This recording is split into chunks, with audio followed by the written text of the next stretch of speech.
Kita bersiap menyongsong periode baru yang dianugerahkan Tuhan untuk kita kerjakan sebagai gereja bersama-sama dengan misi yang baru, supaya kita mengalami Tuhan, menikmati Tuhan, memuliakan Tuhan dengan mengikutinya. Kemarin sudah kita renungkan, dan hari ini juga mari kita renungkan bersama, sedikit membuka kita bersama untuk kita melihat bukan hanya para nabi, bukan hanya pendeta, bukan hanya misionaris, tetapi semua orang Kristen, saudara, dengan profesinya sesungguhnya hidup dalam panggilan Allah. Semua orang Kristen dengan semua profesinya di dunia ini. Jadi bukan hanya yang disebut hamba Tuhan itu adalah pendeta seperti saya atau missionaries, tetapi baik pelaku bisnis, pengusaha, bisnismen, para profesional lainnya, para medis, guru, dan seterusnya. Semua jenis pekerjaan yang dilakukan oleh orang-orang Kristen sesungguhnya mau mengingatkan kepada kita berbeda dengan yang lain. Oleh karena kita adalah duta Allah dalam kehidupan kita di dunia ini. Kita adalah duta Allah kalau hidup kita ini sesuai dengan panggilan Allah. Maka mari kita renungkan bersama di hari perhentian ini, seperti apakah panggilan Tuhan itu. Kalau saya ditanya, apa itu panggilan Tuhan? Ya. Saya tahu bahwa saudara akan menjawab dengan bermacam-macam. Ya, apa itu panggilan Tuhan? Tetapi sesungguhnya dapat kita ringkas dalam satu kalimat, saudara. Itulah misi kita bersama untuk kita kerjakan selama 1 tahun ini. Sebagaimana dikatakan oleh Tuhan Yesus, panggilan itu diringkas dengan satu kalimat, mari ikutlah aku, saudara. Itulah panggilan Tuhan buat kita semua. Dan dari kata inilah muncul hakikat kita Kristen, pengikut Kristus. Mengikut Kristus, itulah hakikat orang Kristen, saudara. Orang Kristen yang sejati, kalau dia sungguh-sungguh sejati, adalah pengikut Kristus, yaitu orang-orang yang benar-benar mengikuti Kristus dalam kehidupannya. Itulah yang terjadi dalam diri Simon yang disebut Petrus dan Andreas, saudaranya. Kemudian pada waktu Yesus berkata, mari ikutlah aku, segera mereka mengikut Yesus. Kemudian juga kepada Yakobus anak Zebedius dan juga kepada Yohanes saudaranya dikatakan, mari ikutlah aku. Dan mereka meninggalkan semuanya dan mereka berjalan mengikut Yesus. 12 murid, tetapi juga kita semua hari ini diingatkan, mari ikutlah aku. Itulah panggilan kita. Kalau saudara sungguh-sungguh orang Kristen, bukan hanya KTP saudara, bukan hanya pengakuan bahwa saudara, bahwa orang Kristen hakikat sejatinya adalah pengikut Kristus dalam kehidupan ini. Mari ikutlah aku. Apa artinya, saudara? Kata ini dapat menjadi sangat-sangat maknanya hanya bukan sesuatu yang dalam, mari ikut aku. Mungkin hanya kita pikir seperti kita mengiring Tuhan dalam kehidupan ini. Tetapi makna ini dalam, saudara, kalau kita lihat di dalam Alkitab, baik kata mengikut pada waktu dipakai di dalam Alkitab, tetapi juga budaya Yahudi pada waktu itu. Mari ikutlah aku. Itulah dikatakan suami kepada calon istrinya, mari ikutlah aku.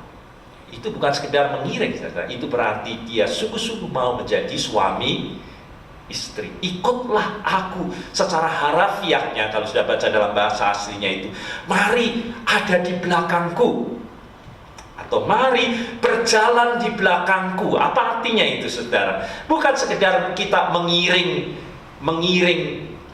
tanpa motivasi dan makna di dalamnya, saudara. Kalau kita perhatikan, misalnya kata itu dengan dalam dikatakan oleh Ruth, saudara yang ikut PA menghayati dengan sungguh. Pada waktu Ruth berkata kepada Naomi, pada waktu suami Naomi sudah meninggal, kedua anaknya sudah meninggal, dan sekarang hanya dengan 2 menantunya perempuan, yang satu Orpa sudah pulang kembali kepada keluarganya, dan kepada Ruth dikatakan, Ruth, seperti juga ipar yang satu ini, kembali, pulang kamu, kembali.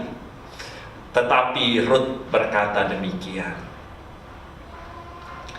jangan desak aku meninggalkan engkau dan pulang tidak mengikuti. Nah, kata itu sama dengan yang dipakai Tuhan Yesus, mari ikutlah aku, ya.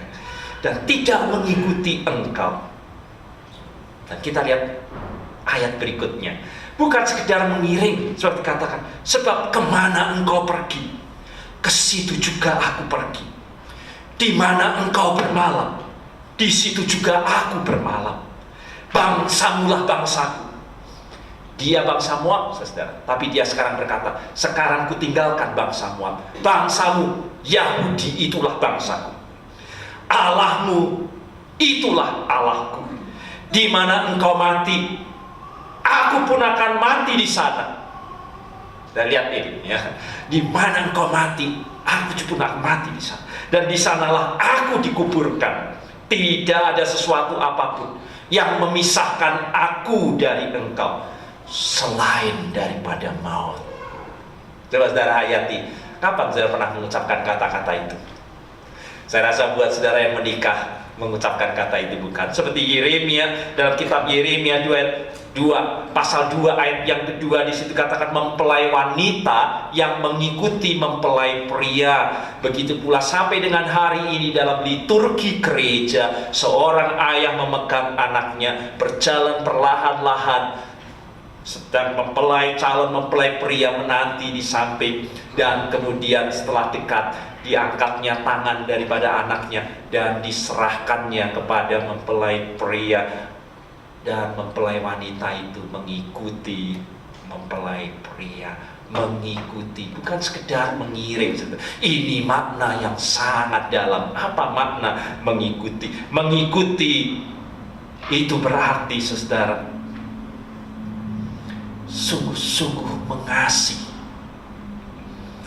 dan mau mentaati dan menyerahkan dirinya baginya dan mengabdikan dirinya. Saudara, itulah makna mengikut Yesus. Mari ikutlah aku. Bukan sekedar untuk mengiring, sebagaimana mempelai wanita mengikuti mempelai pria, sebagaimana Rut mengikuti Naomi. Kita baca lagi, sebagaimana budak mengikuti Abigail di dalam 1 Samuel 25:42. Menyerahkan diri, mengikut itu berarti menyerahkan diri sepenuhnya dan mengabdikan dirinya. Dan bukan hanya titik sampai di situ, saudara, ya. Kalau sudah janji nikah, apakah saya akan mengikutimu selama kamu bisa menyenangkan saya, selama kamu kaya, saya ikut kamu, ya, atau selama kamu sehat, saya ikut kamu. Apa begitu janjinya? Dengan segala risikonya, baik dalam suka maupun duka, sehat maupun sakit, kaya maupun miskin. Itu makna mengikut. Apapun resikonya, hanya maut dan kematian yang bisa memisahkan kita. Bukan itu. Luar biasa janji nikah. Itulah mengikut, saudara, yang dimaksud oleh Tuhan Yesus. Bukan sekedar mengiring, apalagi hanya untuk mengikuti, memata-matai. Bukan. Ini suatu kasih, ini suatu penyerahan diri, ini suatu ketaatan, ini suatu penyerahan diri, ini suatu pengabdian diri. Mari ikutlah aku dengan segala akibat dan risikonya. Itu sebabnya, saudara, tidak bisa tidak, orang yang mengikuti hidupnya akan berubah dari sebelumnya, menampakkan perubahan yang ajaib dalam kehidupannya. Hidup yang lama berlalu dan hidup yang baru terjadi. Perubahan yang Tuhan inginkan bukan perubahan yang lahiriah, tetapi yang di dalam hati kita. Artinya status kita ini berubah. Mengapa orang tua kalau di Amerika segera wanita itu last name-nya akan berubah. Mungkin yang di Indonesia sekiranya tidak banyak, ya, tetapi begitu orang di Amerika ini menikah, ayahnya menyerahkannya, last name-nya berubah mengikuti suaminya, saudara, ya, mengikuti hidupnya menjadi hidup baru. Status bukan hanya sekedar lahiriah, tetapi statusnya sungguh-sungguh berubah. nyata dari sikapnya taat, pengabdian, penyerahan diri yang total kepada Kristus. Itulah yang dikatakan dalam 1 Korintus 7:32-35 yang kita baca. Pengikut Kristus yang sejati, dia pasti menjadi duta Kristus di dunia ini. Mari ikutlah aku. Dan kemudian dikatakan, kamu akan kujadikan penjala manusia. Tidak dikatakan mari ikutlah aku, titik, saudara. Segera kalau kita lihat, begitu kita mengikut Tuhan, buah yang pasti terjadi atau status yang akan terjadi dalam hidup kita ini menjadi duta Kristus.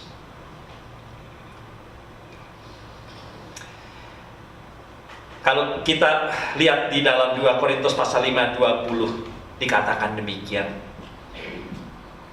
Ini buat mereka yang sungguh-sungguh menjadi pengikut Kristus. Jadi kami ini adalah utusan Kristus. Kata yang lain adalah duta, ambasador. Seakan-akan Allah menasihati kamu dengan perantaraan kami.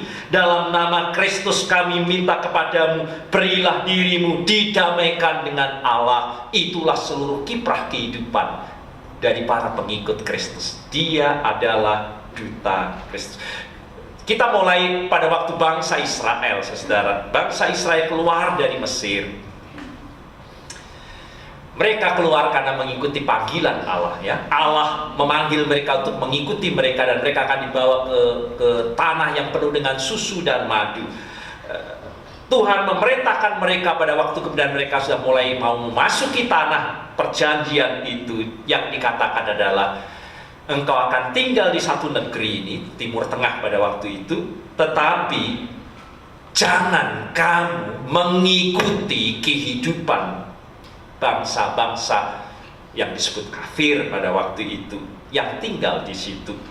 Engkau berbeda dengan mereka. Engkau tidak boleh ikut ambil bagian di dalam kebiasaan bangsa-bangsa itu, kekejian, penyembahan roh-roh dan berhala. Dan mengenai masa depanmu, engkau juga jangan seperti bangsa-bangsa yang lain. Mereka diminta untuk percaya dan bergantung kepada Allah. Keberhasilan, kesuksesan, tanah yang akan memberi berkat kepada mereka bukan bergantung kepada seperti dunia ini, tetapi itu bergantung dari Allah. Tidak kepada siapapun yang mereka kenal, tetapi sumber berkat dalam hidup adalah dari Allah.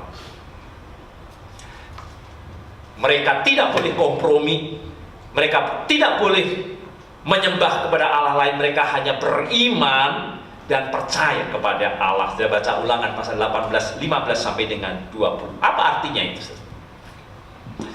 Dengan kata lain, bahwa mereka ini dipanggil untuk membawa diri mereka seperti duta-duta Allah, duta-duta kerajaan Allah di dunia ini.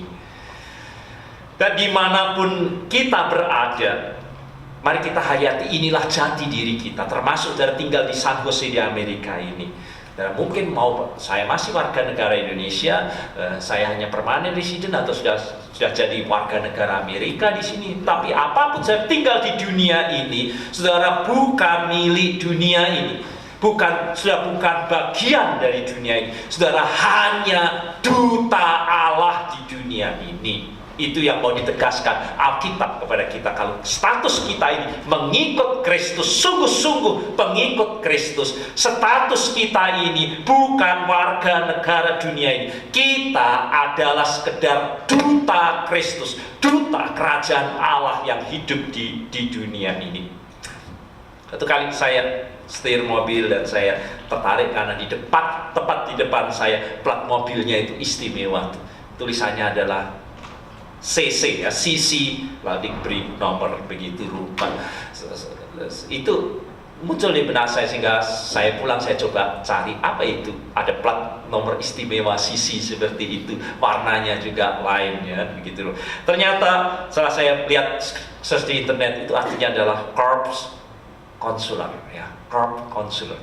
Dan saya tertarik untuk membaca itu, ya. Apa itu Corps Consular? Dan kalau dia itu tinggal di Amerika di sini, termasuk konselor kita yang ada di San Francisco ya. Saya rasa mungkin mobilnya juga pakai CC ya. CC, the Corps Counselor, demikian Pak. Saya membaca sangat tertarik, dan di situ saya dapat merefleksikan apa artinya menjadi duta Kristus dalam kehidupan ini. Itu CC itu adalah tanda milik dari perwakilan luar negeri, dari kantor konsulat jenderal dari negara lain. Dia datang ke negeri ini sebagai duta dari negara sahabat, itu penjelasannya begitu ya. Dan mereka akan memiliki kekebalan hukum.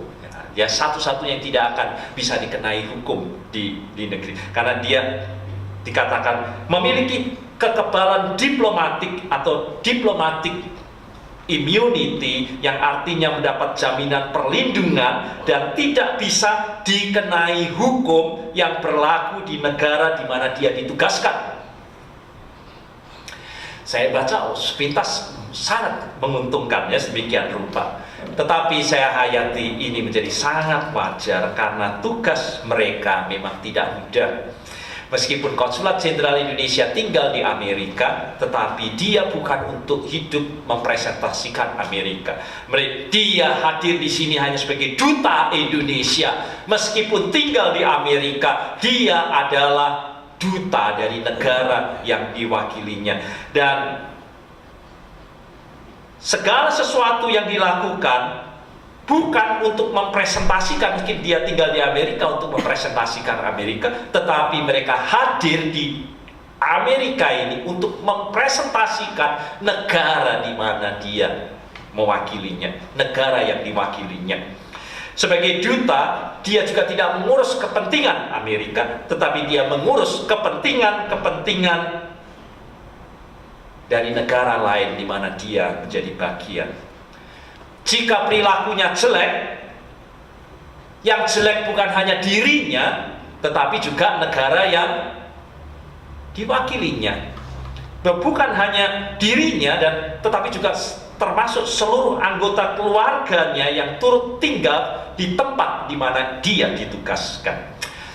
Pada waktu saya baca, itu menjadi sangat jelas. Oh, apa makna menjadi duta Kristus dengan demikian? Apa makna kita disebut sebagai duta, utusan-utusan Kristus di dunia ini? Sebagai pengikut Kristus, saudara, kita adalah merupakan duta Kristus. Ini status yang mari kita hayati. Semakin saudara mencoba untuk menghayati Konsulat Jenderal Indonesia itu, saudara dapat semakin menghayati apa artinya saya ini duta Kristus di dunia ini. Kita hidup memang di dunia ini, tetapi kita tidak sungguh-sungguh merupakan bagian di dalamnya. Kita ditugaskan sebagai duta di dunia ini untuk menjadi terang dan garam buat dunia ini. Di pundak kita, kalau kita ini sungguh-sungguh mengikut Kristus, disematkan suatu tugas seperti duta yang dikirim dari Indonesia datang ke Amerika ini, disematkan tugas yang tidak kecil, saudara. Ini tugas yang besar, yaitu menjadi duta atau perwakilan kerajaan Allah. Setiap ucapan, setiap presentasi, kehadiran dalam semua hidup kita ini, apapun profesi kita ini, tetapi yang penting saudara menyadari bahwa saya adalah duta atau perwakilan kerajaan Allah di tempat kita masing-masing.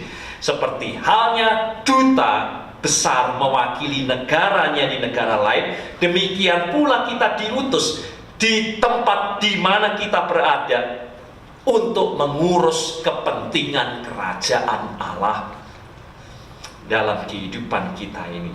Dalam bahasa Inggris, utusan-utusan itu digambarkan sebagai the ambassador, ya, the ambassador, duta. Ada keselamatan yang telah kita nikmati dari Tuhan. Kita juga menerima hukum-hukum kerajaan Allah dalam kehidupan kita ini, tetapi kita harus mempresentasikan. Itu bukan hanya untuk diri kita sendiri, tetapi kita harus mempresentasikannya itu seperti di tempat di mana kita berada. Saya harap kita sambut misi kita ini ke depan, saudara, untuk menyadarkan tugas kita sekarang di dunia ini.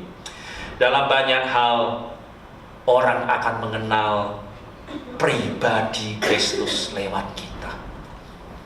Orang akan mengenal Indonesia lewat para duta perwakilan Indonesia yang ada di sini. Orang akan mengurus hal-hal kepentingan untuk persoalan dengan Indonesia, mewakili konsulat jenderal yang ada di sana. Dan demikian keberadaan kita ini, menjadi duta kerajaan Allah. Apapun pengenalan yang baik, positif maupun buruk atau negatif, akan tampak dari sikap kita ini sebagai orang-orang Kristen. Apakah kita ini menjadi terang atau justru menjadi batu sandungan buat kerajaan Allah? Sesungguhnya kita diingatkan setiap ucapan perkataan kita seperti duta yang akan menentukan apakah orang akan melihat terang Kristus atau justru tersandung dalam hidup ini karena hidup kita, sehingga tidak dapat melihat kemuliaan dan keselamatan di dalam kerajaan Allah. Duta Kristus mempresentasikan Kristus. Duta Kristus mempresentasikan kerajaan Allah dalam seluruh kehidupan kita. Dan yang dikehendaki Tuhan dari duta-dutanya diringkas dalam Filipi 2:15 sebagai anak-anak Allah yang tidak bercela di tengah-tengah angkatan yang bengkok hatinya dan yang sesat ini, sehingga kamu bercahaya. Kata ini indah sekali, sehingga kamu bercahaya. Duta Kristus adalah karena Kristus adalah terang dunia, dan kalau dia mempresentasikan Kristus, dia mempresentasikan cahaya Kristus dalam kehidupan. Kamu bercahaya di antara mereka seperti bintang-bintang di dunia ini. Bukan kata yang sangat indah, saudara, itu Filipi pasal 2:15. Siapa itu? Kita, saudara. Itulah kita, seperti bintang-bintang gemerlapan indah di dunia ini. Kata yang sangat indah dipakai Rasul Paulus untuk mengingatkan, itulah kita, ambasador Kristus di dunia ini. Dalam amanat agung diberikan wewenang dan akan tugas kita sebagai duta itu, sebagai wakil Kristus, bahwa kita diberi kuasa seperti halnya para duta besar dengan plat sisi itu ada kuasa yang diberikan, saudara. Dia beda dengan kita, ada kuasa yang diberikan. Demikian pula sebagai duta Kristus kita juga diberi kuasa oleh Allah. Yesus mendekati mereka dan berkata, kepadamu telah kuberikan kuasa di bumi dan di sorga. Sekarang jadilah duta besar Kristus. Itu amanat agung buat kita bersama. Kuberikan kuasa baik di bumi dan di sorga. Sekarang jadilah ambasador, jadilah duta Kristus dalam kehidupan ini, dan aku akan menyertai kamu dan bertanggung jawab kepada kamu sebagai duta besarku itu sampai dengan akhir zaman. Matius 28:18 sampai dengan 21. Saudara, mari kita sambut misi kita. Kita mau disegarkan kembali. Itulah yang harus kita kerjakan selama satu periode kita bersama. Menjadi duta Kristus, menjadi duta Kristus di dunia ini. Mari kita mulai, ya. Mari kita mulai setiap hari untuk kita dapat hidup dan bersikap dengan kesadaran yang penuh. Saya adalah seorang duta kerajaan Allah di dunia ini. Amin.